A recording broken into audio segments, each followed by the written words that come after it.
Hey team, as I mentioned in a previous email, we're adding an extra wireless handheld mic. The idea is that this mic will live on the front pew.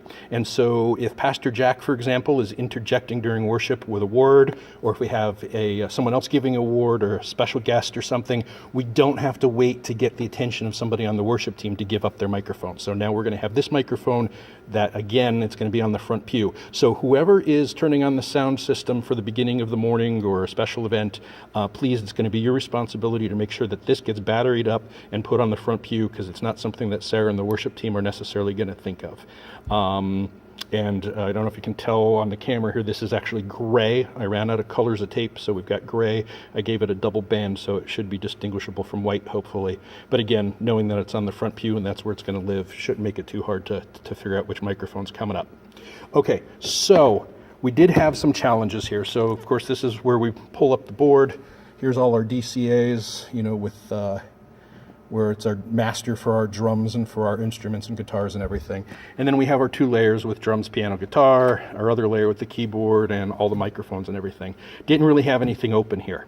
So for the microphone to get into the board, I had to come down to this auxiliary layer. And you'll see here, maybe if I can get it to focus there. So this is the Pew gray mic coming in on auxiliary 6. So it's on this layer. You're rarely going to have to come to this layer, though. I'm just letting you know this is where it comes into the board. And don't get too hung up on this. I'm going to kind of get a little technical here. For most of you, it's over your head. Don't worry about it. But this channel, the auxiliary channels on this layer, do not have dynamics processing, like compression. And that's what we need to control the differences between the highs and the lows. And especially for Pastor Jack, hi Jack, when you get excited and really get booming, we need compression to kind of pull that down so it's not overwhelming. So I did a workaround to this. And again, don't get hung up on this. All you need to know about this layer and this, don't touch this fader. If you do see on the meter that it's crashing, this is where you would get to the gain for the microphone to turn it down a little bit. Should rarely, if ever, have to do that. So again, you're not really going to come here. I'm going to show you the other spot that it routes to, just so the advanced users know. But again, you're never going to need to go there. On this layer, the bus, it's going to bus 11, because the buses do have dynamics processing and EQ. So the mic comes in at the aux, gets routed to a bus, so I can EQ it and compress it, and then it goes to the mains from there.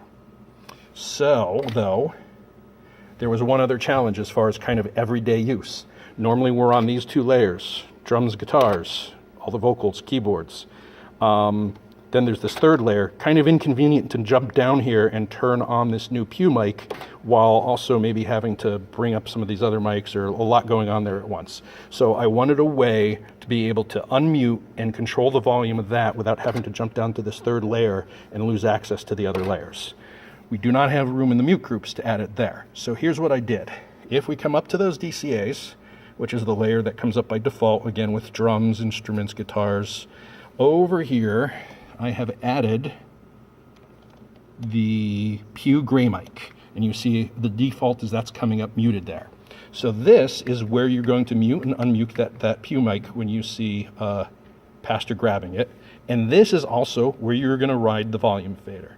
So you're going to pretty much forget those other two locations I showed you. When it comes down to everyday use, this is the place, this is the place that you're going to mute it and unmute it and control the volume, because then that still lets your other hand here have access to these two banks.